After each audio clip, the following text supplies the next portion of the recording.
Action 1, Inspiring Action.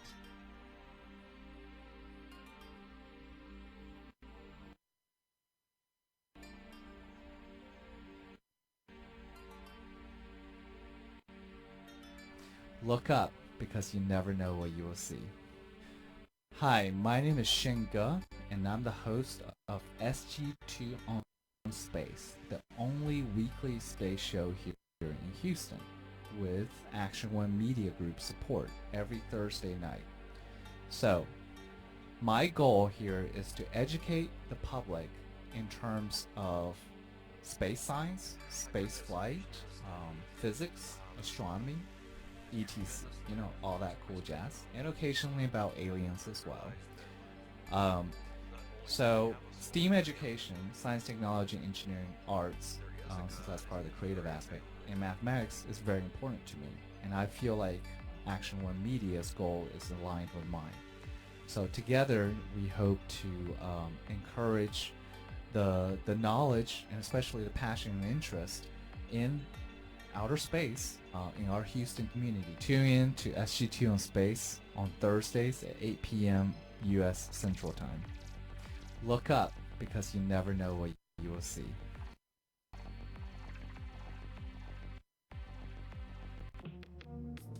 All right, everybody. This is your host, Shen. Apologies for a slight delay. Traffic was especially terrible today, and actually, when I was thinking of coming here, that we really need to get some personal flying vehicles soon, because this is ridiculous. But that aside, let's just say I'm glad to have finally made it to the studio of Action One Media Group, as you can see behind me. Website for that, for the Action One Media, is www.weara1.com. Please follow me at facebook.com/The Shen Show, although the show is actually called SG2 on Space. This is episode number 41. Yes, we've been going on for quite a while, so great, right? Of course, hopefully you're watching on YouTube at just look up SG2 on Space, or you can go to my channel at youtube.com/u/cast725. It's a playlist for SG2 on Space.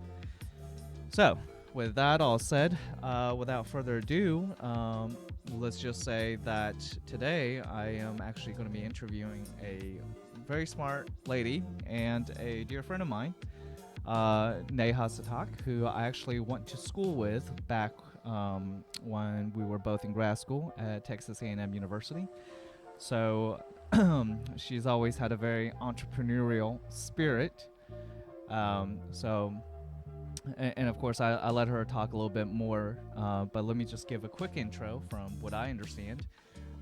So she, let's see here. So she got her master's in India with, actually, you know what? I let her talk about this part. The point is, instead of staying here in the U.S., as a lot of folks do, to work at, say, a traditional company, she decided to take an alternative route, and she went to India to establish a startup company there, which will possibly revolutionize the future of internet with network of small satellites from space. So I suppose it is in direct competition with some of Elon Musk of SpaceX or Greg Weiler's OneWeb. But apparently there's clear advantages here. So the company is called Astrome, Astrome. And I could go on this some more, but let's bring Neha on. So, Neha, can you hear me? Hi. Okay. So, I gave a very brief intro, but let's start from the beginning here, as we always do. Tell me what got you interested in space. When did you realize this is a field you want to go into?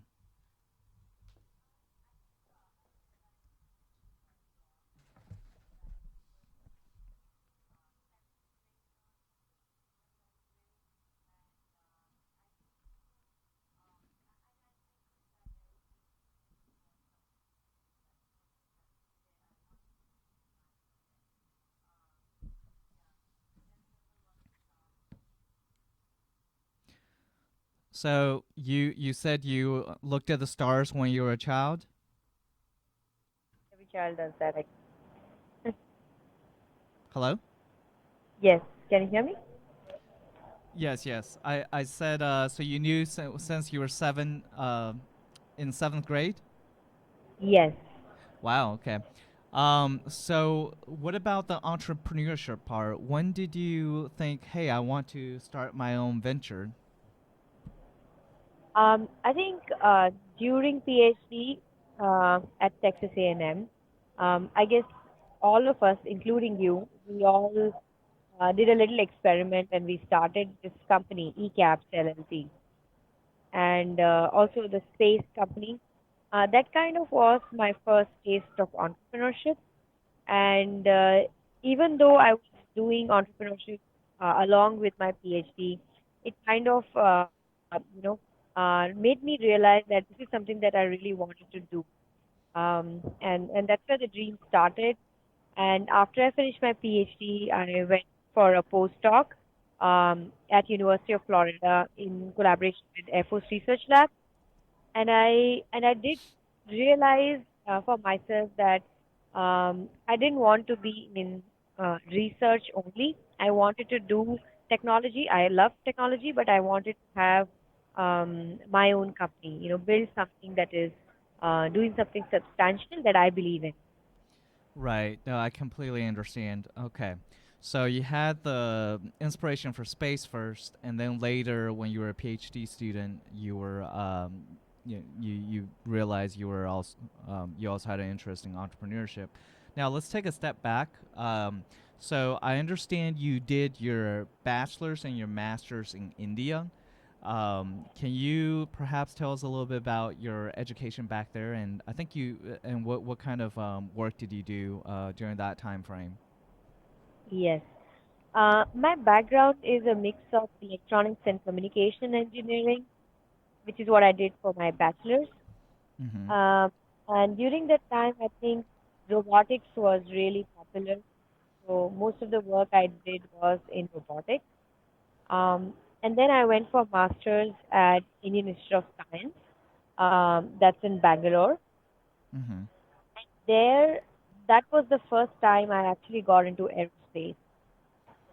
And those 2 years were probably the most exciting part of my life till then, because um, my professor there told me that you're going to work on every part of the system. So we were developing this micro aerial vehicle, Mm-hmm. uh, sort of a small UAV, very, very small UAV that you can hand launch.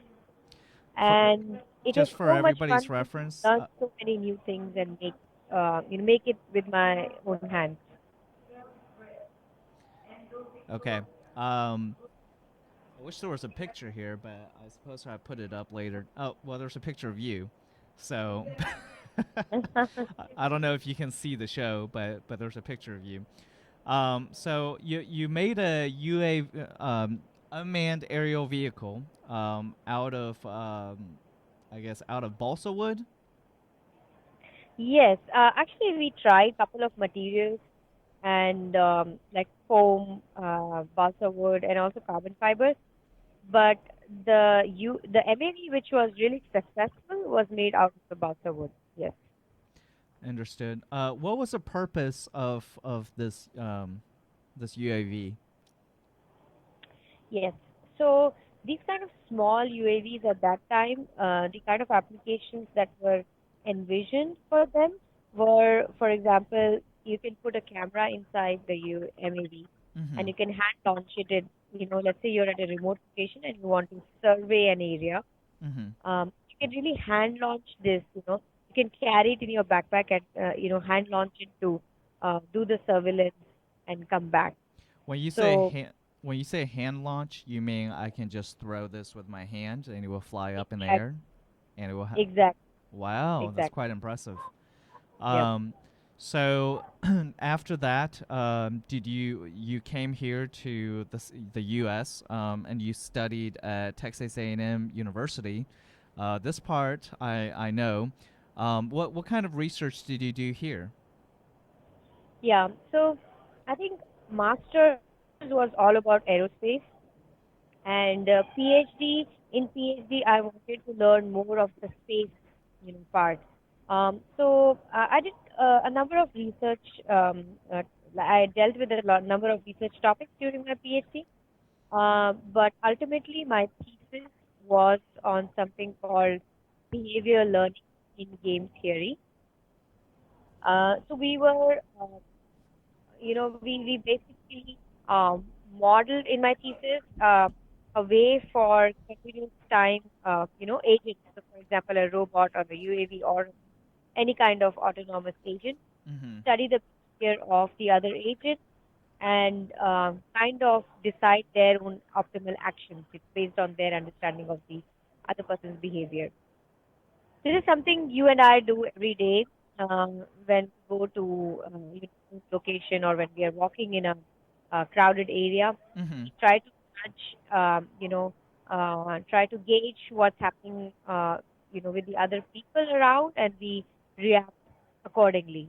So that's what the goal of the research was. And the second topic in my thesis was also a mathematical, uh, something that we derived, me and my professor, Mm-hmm. where we found a solution of for how you can reorient a satellite. Yes, Okay. And just to note for everybody, the professor you worked under was Dr. John Hurtado, right? yes, that's correct. Okay, great. Um, so the first one you worked on was just a recap was based on what the application of game theory, Yes, and you developed a strategy called behavior learning. behavior learning. So, um, okay, and that's wonderful.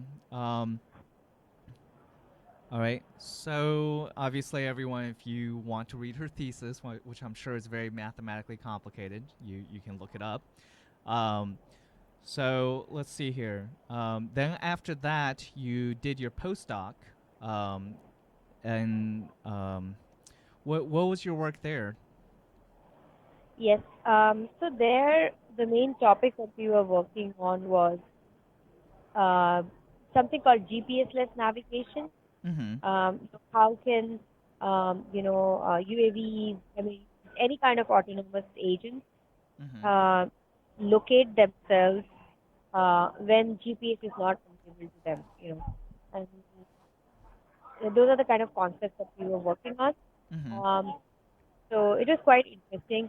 And apart from that, we were also working on robotic platforms and also quad rotors to showcase some of the algorithms that were being developed there. Got it. Um, So we are going to have to take a quick break, but before we go to that break, let's just say that all of Neha's experiences have led her to establish the company Astrome. Is that how I say it? How do you say it? Yes, yes, Astrome? Astrome is correct way of Okay, pronouncing great. it. Just making sure. So when we come back, we talk about her company Astrome, and for people who wish to know, so Astrome is spelled Astrome, and this is her current venture, small satellite company which will provide global internet anywhere around the world. So let's talk more about what the company's doing once we come back from our break. Thank you.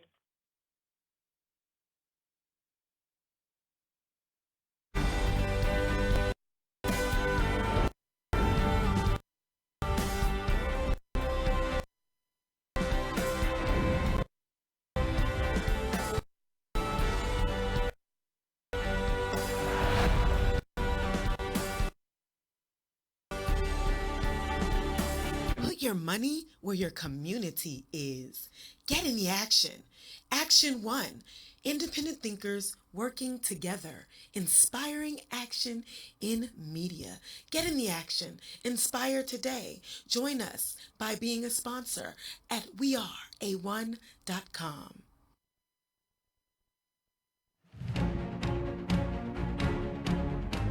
Growing up as a black kid in New Jersey, all I ever wanted to do was be a pro athlete. All of my role models were black athletes.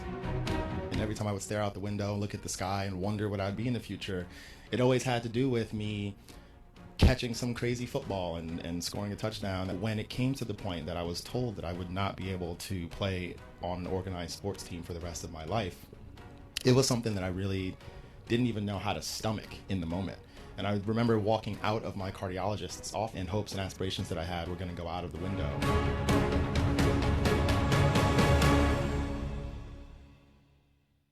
The first thing that we all know about is ISRO, that is the government space agency, which is doing tremendously great things right now, and also they are the benchmark for everybody else. But they themselves, for almost 20 years ago itself, they started this program of initiating manufacturing in other companies, which is another sector which has now become very mature, and they are getting into a manufacturing mode of full satellites. Earlier they were only manufacturing subsystems. Now it is full satellites and further systems. In fact, ISRO is now pushing even for the entire launch vehicle. So this is one side of things where it is the manufacturing focused things that have been happening. Now let's talk about something which is a new wave that is coming up. That is on the application side. So far it has been manufacturing focused, whereas now people are moving towards, like in our company, we are going towards connectivity. There are companies which are going into imaging products, space imaging products. Some other companies which are going into, new technologies for propulsion, things like that. So that is the next wave which is coming up, where people are going into the application side. So what I will say here,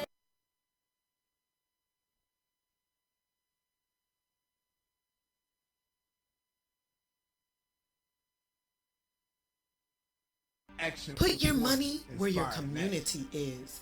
Get in the action at weareA1.com.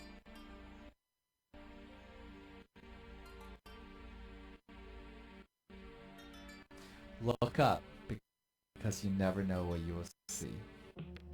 All right, everybody. This is SG2 on Space with your host Shen, and we are back. This is episode number 41 here with in the lovely studio of Action One Media. Hopefully, you're watching this on YouTube, of course, SG2 on Space, or perhaps on Facebook, facebook.com/The Shen Show. So once again, Shen, S-H-E-N, last name G-E. Today I am interviewing a former colleague / friend of mine, Neha Satak, spelled N-E-H-A, last name S-A-T-A-K. History here is that I went to school with her back when we were both students at Texas A&M University. And she is currently based in Bangalore, India, and has started her own aerospace company, a small satellite company called Astrome. The website, which is astrome.net, N-E-T. Okay, so without further ado, I'm not going to give a whole background on Astrome. Let's just say, Neha, tell us a little bit about what Astrome exactly is, and what is Astrome's goal? Yes, but before that, just a small correction. Um, the space website is actually astrome.co, so astrome.co. Um, and let me tell you a bit about the company's goals. We started this company primarily to solve the internet connectivity problem in the developing world. That was our primary objective. And being technology, I and my co-founder, both of us are very deep into technology. We decided to do something which can bring down the cost of satellite internet infrastructure and internet delivery through the satellite internet infrastructure. Um, so since last 4 years, we have been developing this wireless communication technology, which we call multiple point-to-point millimeter wave technology. Basically, what it does is that it provides 10 times more data rate to a satellite as compared to the current state-of-the-art payload technology. Let me interrupt you for a second, Neha. So to recap for everyone, this is essentially to provide internet connectivity globally via small satellites in low Earth orbit. And the reason for that you're doing it is because much of the world still lacks internet access. And the other reason is that even for parts of the world that do have internet access, it is frequently slow. Since Yes. it's not near a node. I think you call it tier 1. So with satellites, you could provide really fast internet anywhere. And the advantages you have, well, I'm sure you will go into it. Now, just a note for everybody else, a lot of companies are looking into what do you call it? Small satellites in low Earth Yes. orbit to provide internet. For instance, probably one of the most well-known one is SpaceX. So, let me ask you this, Nehan. Can you describe a little bit about what your, let's just say, what your technology is? I think it's called GigaMesh. Is that right? Unless you changed the name. Uh, yes. So the GigaMesh is actually our first product name.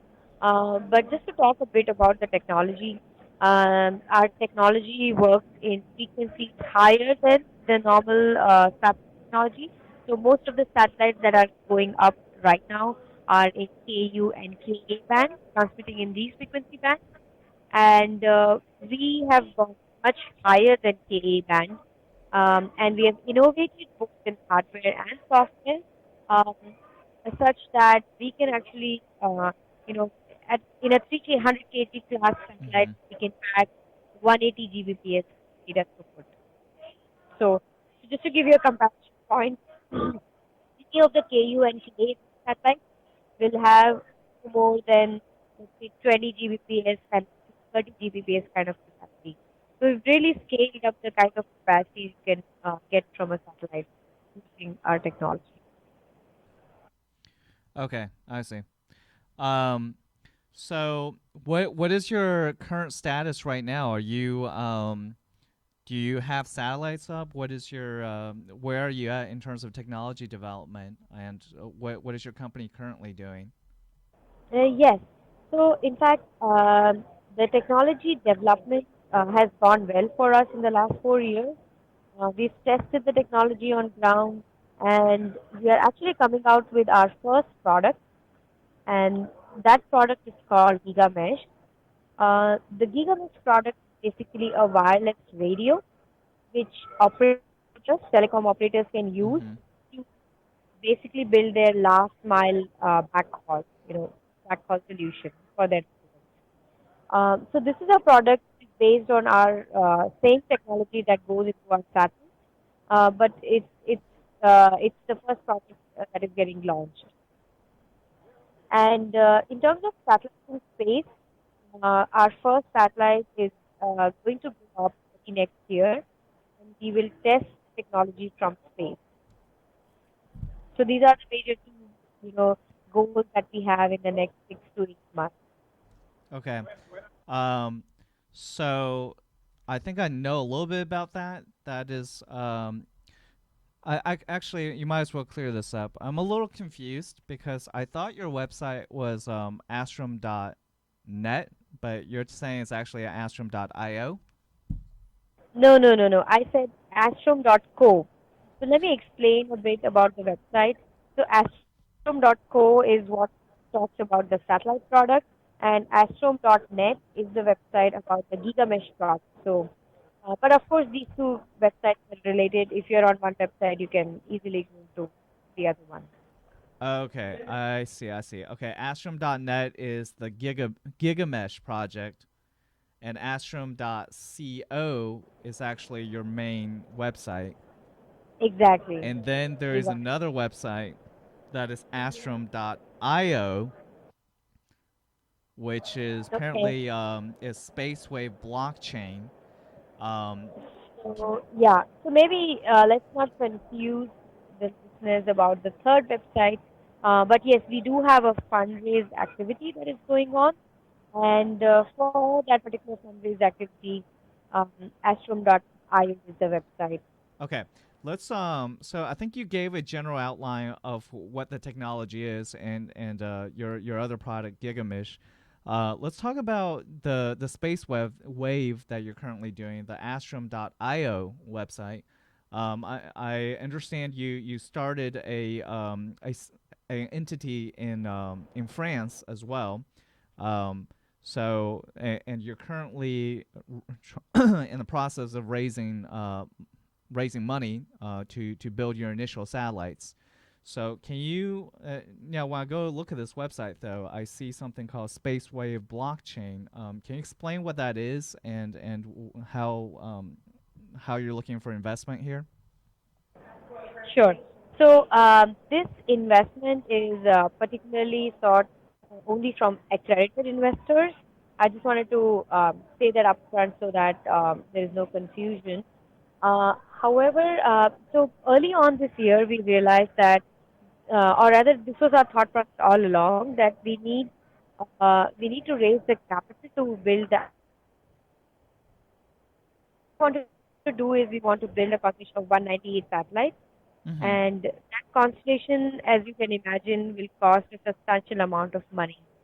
Um, what we thought of was that if we can use blockchain to tokenize our internet services, and if we can pre-sell those internet services, then we can generate enough, funding to actually build this constellation.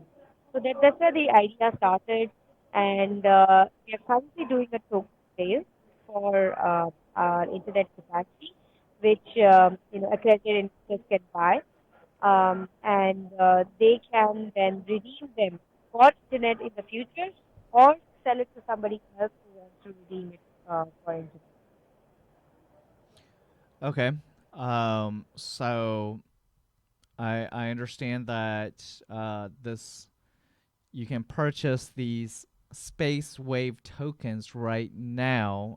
You still have 45 days. Now, for people to do this, you did say they have to be an accredited investor. Did I get that right? Hello? I said they have to be accredited investors. Okay, got it. Um, Yes. Now, how much funding are you looking for, and what is your initial plan next year, assuming that you acquire the funding? Yes. So we're raising around 10 million euros, and our goals are very clear. We are going to launch first test satellite in space, test the technology from space, and we are also going to build the first prototype of the main satellite, which is going to form our constellation. So those are the two goals. A lot of hardware development, a lot of prototyping and testing is what's coming up for us. Okay, so I see. How many satellites are you launching initially, and how large are these satellites? Yeah. So the actual constellation will be a total of 198 satellites. However, we have phased these launches into three main buckets. The first bucket is the launching of 22 satellites, the first 22 satellites. Mm-hmm. Uh, that we can actually provide data pickup and drop services, very high volume data pickup and drop services. So we can cater to IoT applications, we can cater to any kind of corporate application where data needs to be securely transported from any location, and no matter how remote it is, to another location. You're saying you're able to do that with just 22 satellites? Yes, that's correct. Wow. That's correct. All right. So So that's our first Mhm. goal, and then after that, we want to complete the constellation to 50%, like 99 satellites. Mhm. And with those 99 satellites, we can actually provide all the internet services in over land in our coverage region. So we can support telecom operators to launch 4G, 5G towers in rural areas. Mhm. We can support internet services, direct to home internet services everywhere. And that's what the 50% of the constellation does. Um, when we go to the complete constellation, the 198 satellite constellation, with that we can actually provide connectivity not just over land but also over ocean. And that's phase 3 with all your satellites launched, correct? Yes, that's correct. Okay, and I think that would be by your projected plans by the end of 2022, or quarter 4 rather, 2022. Yes, that's correct. Okay. So one thing people might ask is, okay, and you may have mentioned this already. So what exactly makes you different from, say, these other small satellite companies, or rather companies that are going to launch small satellites? Yes. You have this proprietary technology, but how does that help you? Yes. So that's a very good question. Let me answer that. So if you look at the technology, maybe it doesn't strike upfront, but basically the technology, what it does is that it reduces the cost of satellite infrastructure by about 8 times. So just to give you an comparison, Starlink constellation is a constellation of around 4,000 satellites, and it's going to provide Mm-hmm. network capacity of around 24 Gbps. We achieve the same network capacity with just 198 satellites because our satellites are inherently more powerful because they can actually do a lot of data, upload and download. Mm-hmm. So that kind of reduces the cost of building this infrastructure, in space. So let me understand this correctly. You require less satellites because each of your satellites is capable of transferring more data, and it's able to transfer more data due to your proprietary technology, which is using a higher frequency. Um, Yes. and so compared to, say, a company, say, for instance, SpaceX, you only need 198 satellites, whereas they need thousands of satellites to do the same thing. Yes. Yes. Yes. Okay, so that makes a lot of sense. Now, I did read somewhere that because you're at a higher frequency, you may have some signal loss. Is there some concern about that? Yes. So signal loss is something you will encounter at all frequencies. I would say the frequencies we are operating in is has slightly higher loss as compared to the what Starlink and OneWeb is using. Mm-hmm. However, we compensate for it by directing energy in a very very focused manner in our payload technology, and that's what helps us overcome bad weather conditions, um, and make sure that the link and the internet services are always available to our consumers. Okay, I see. Um, so that's really interesting. Okay. I'm not going to go into the technical details, since I'm sure you know um, way more than me, and I'm not sure if this audience would care too much about that. But let me ask you this: for people on the ground now, how do they connect? Do they need some kind of special device to use your satellites? What do people on the ground do? Yes, there are. If you're looking for a direct to home internet connection, then yes, you will need to get an equipment and mount it on your rooftop. It is very similar to Dish TV, but of course the antenna looks very different from Dish TV. But Mm-hmm. the whole setting up is very similar to that. Keeping that said, we are also trying to empower telecom operators to provide their 4G and 5G services and have more backhaul bandwidth. So in that case, the service will be provided to you with your normal, phone SIM card. Okay, I see. Huh. That's really interesting. So, are you with this deployment? I'm guessing you also have to work with local governments or entities around the world for them to use your data, or your like You mean from the user terminals. They will. I don't know. Would a whole infrastructure need to be created? I'm supposing you're talking with different. In other words, I think on your what you just said is that there does need to be something set up. So yes, but do, that's like a personal, setup. mm-hmm.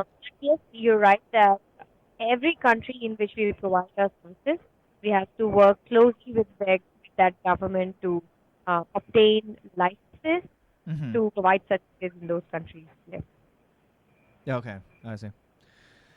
All right, that's really interesting. Um, okay, so I can see. I'll just ask you this then. As, assuming, actually, you know what? Let me. I don't think I've asked you this question yet. So we're using this really interesting technology. Is this something you conceived internally? And is there any other company looking into this? And what I'm guessing that this is something you thought of, right? Or your co-founder. Yes. So the actual technology was invented in like during this last 4 years in our company. But however, let me say this that wireless communication technology is really goes to an extra, to the next stage. And a lot of companies around the world are innovating, um, for 5G. So as you would Mm-hmm. look around, find a lot of news about that. And a big part of that story is actually millimeter wave smart antenna technology. Okay, I see. Um, we're gonna have to take another little break. When we come back, I'd like to ask you some other questions, and then we can wrap this up. So let's take a short little break. Great.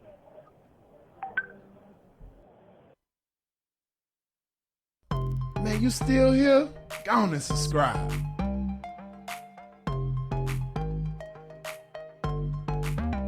Get into action. Yo, we back at it again, baby. What? Get into action. 3. Get into action. Tell me what is the deal, tell me what is the deal. So I challenge you today to start strong. Get into action. Tell me what is the deal. Cause I'm calling for you. Get into action. Can you feel that? Yeah. See, I'm calling for you. Can you feel that? Yeah. See, I'm calling for you. Can you feel that? Yeah. See, I'm calling for you. Say how you really. Action. Put your money where your Inspiring community is. Get in the action at weareA1.com.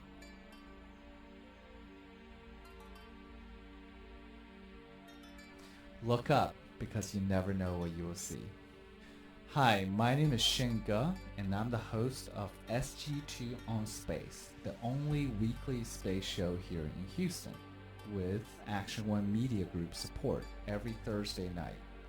So, my goal here is to educate the public in terms of space science, space flight, physics, astronomy, etc. All that cool jazz, and occasionally about aliens as well. So STEAM education, science, technology, engineering, arts, since that's part of the creative aspect, and mathematics is very important to me. And I feel like Action One Media's goal is aligned with mine. So together, we hope to encourage the knowledge and especially the passion and interest in outer space in our Houston community. Tune in to SG. Action One. Inspiring action.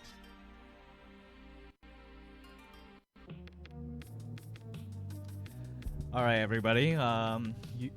We are back on the show, episode number 41 of SG2 on Space with your host Shen Ge. in the studio of Action One Media Group, which you can always see at weareA1.com. Of course, you are listening to me and definitely following me, I hope, at facebook.com/The Shen Show. YouTube, just look up SG2 on Space. Currently, today, we have been interviewing my former colleague and friend Neha Satak, Neha, last name Satak, currently a space entrepreneur based in Bangalore, India, who formed a company called Astrome, Astrome, with for her former colleague Dr. Prasad Bhat, Bhat, and essentially they're a small satellite company that is going to transform internet connectivity by using a very small number of satellites, less than 200 satellites, to provide global internet access in a much cheaper, much more affordable, I should say, manner than say what SpaceX or OneWeb is doing through offering much higher data output through each particular satellite with their proprietary technology.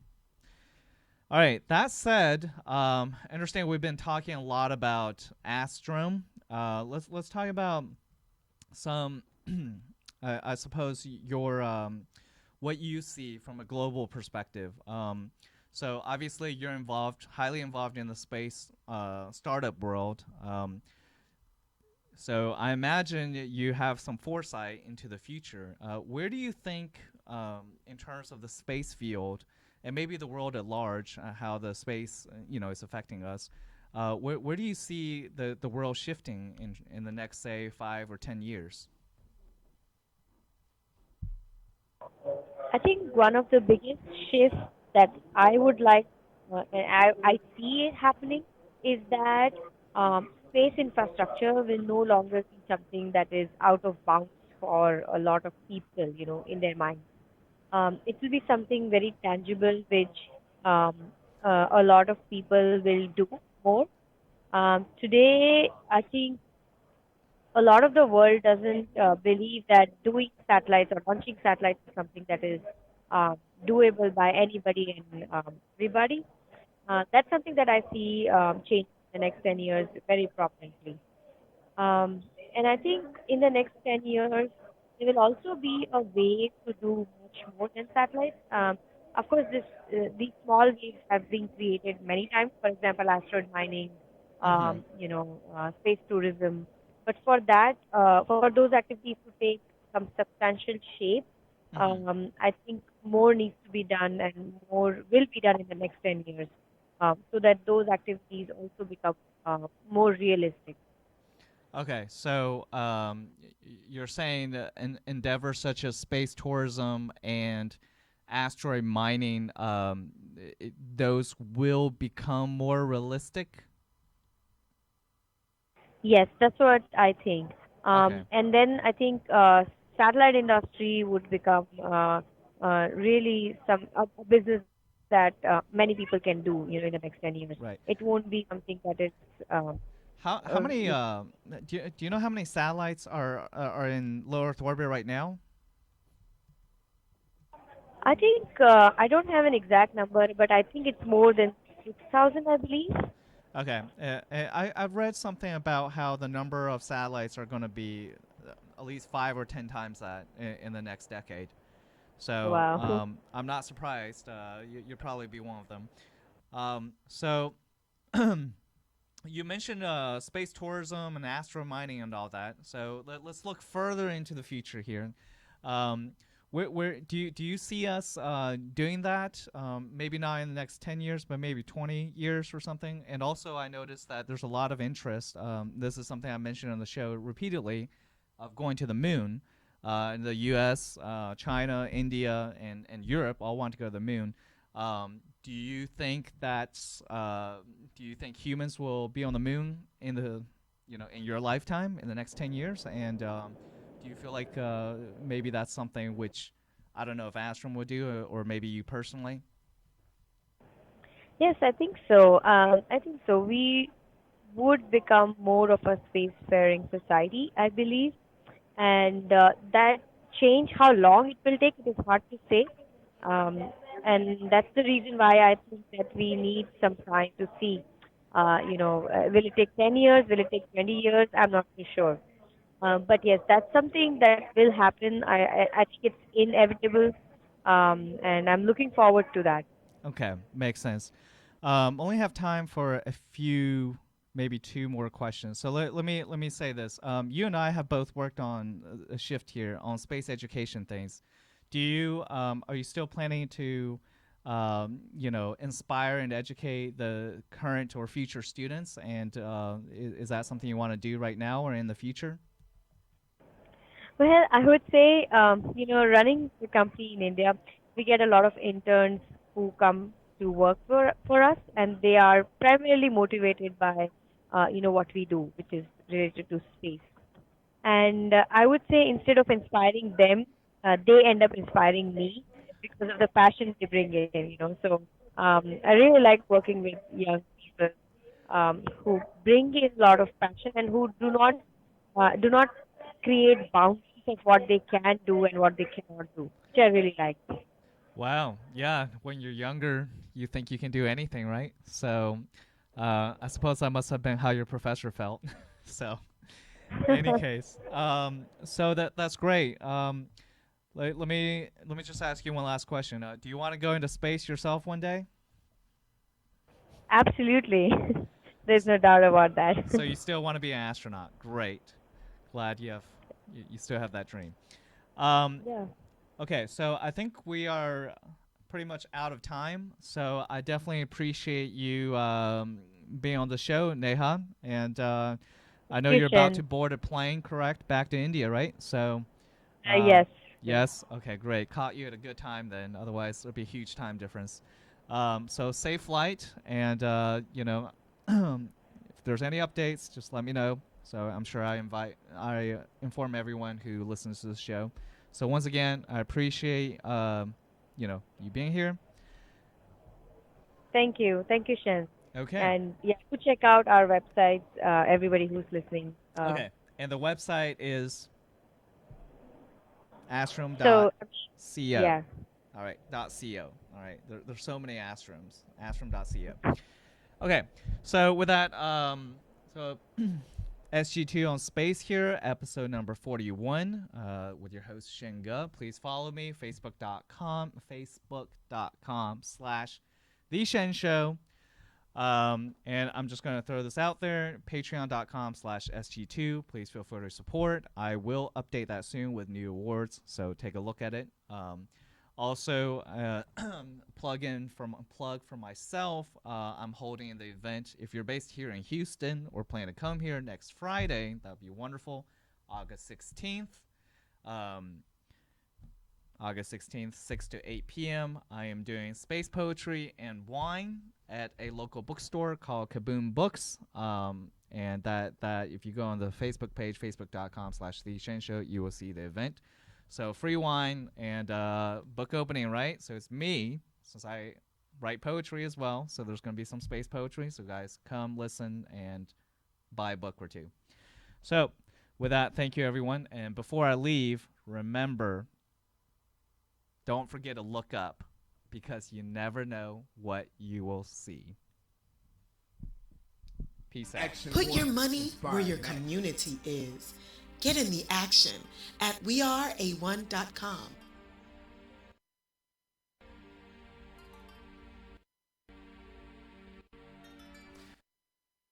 Look up, because you never know what you will see.